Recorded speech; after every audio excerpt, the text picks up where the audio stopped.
We heard the sounds from a distance. We crooned in our ignorance. We had no forethought. The strains of the music held us in flow. Our secure tightly, ready to dance. Our feet moved to the timeless beat. Our bodies swayed to the endless rhythm. The drums covered our bones of relentless anguish. The rising tempo swallowed our soundless will. We danced the dance of death. None wiser, we reveled in our misery. Our souls blistered, yet we did not stop. We danced on hot coals and spiny thorns. Rivulets of blood dripping, we paid no heed.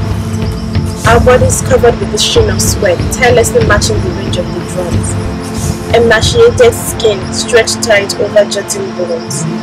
Our teeth gnashing in eternal suffering. Grotesque smiles of blind terror pulled our lips. We moved to the strings of the puppet master. Jerked like voodoo dolls with no life of our own. The fear we lived drowned our way of hope. We cried for help, but she did not hear us. We played music, but she did not dance. So we took up arms and readied for battle. And the world was silent when we died.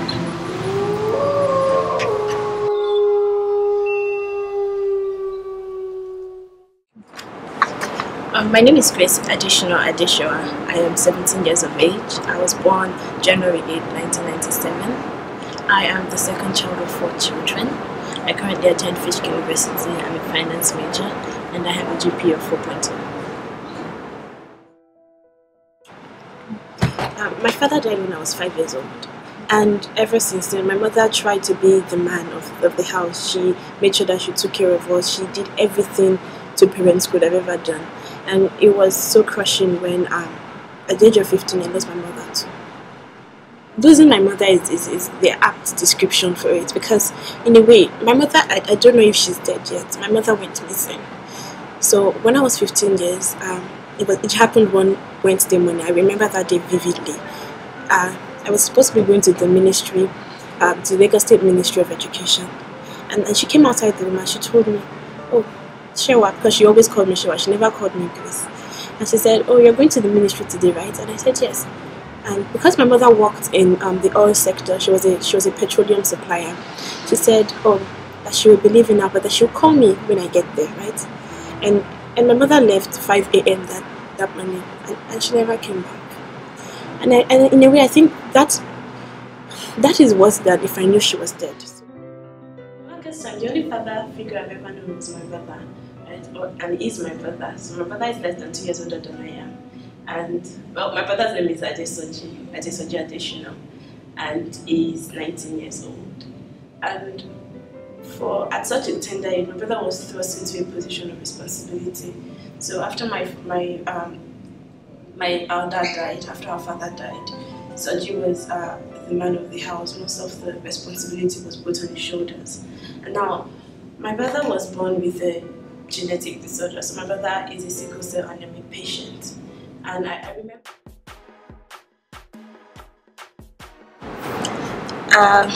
I like to dance, and that is something that most people do not know about me. And I've heard people ask me a lot, why did I pick dance as a medium of expression? I am not exactly model thing, and anybody who knows me knows that. But dancing in such a way, it's a medium in which I can let myself be. Oh yeah, poetry.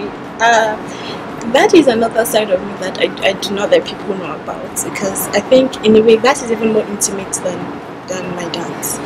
Poetry in a way is a way for me to exercise my demons, right? So when I write a poem, I feel that dropping sense of euphoria that I don't think I can feel with anything else.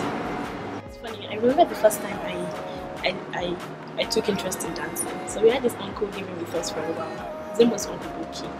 And I remember that my mother once called him a never-do-well because he had no stable job, he didn't have anything he was doing at this time, he couldn't pay bills. It really wasn't what you call a responsible adult. And so, but I remember that he had this dance studio he always went to every evening. And one day I came back from my membership and I didn't have anything to do. And so he said, "Oh, Grace, follow me, I'm going out." And I followed him. And so now we didn't dance hip-hop dances. He had this dance, we called it the Bata dance. and I watched him dance it. And now, the thing about Bata is such an intimate dance, so it's almost like the drum and the dancer, they're one. And I thought that was beauty in its absolute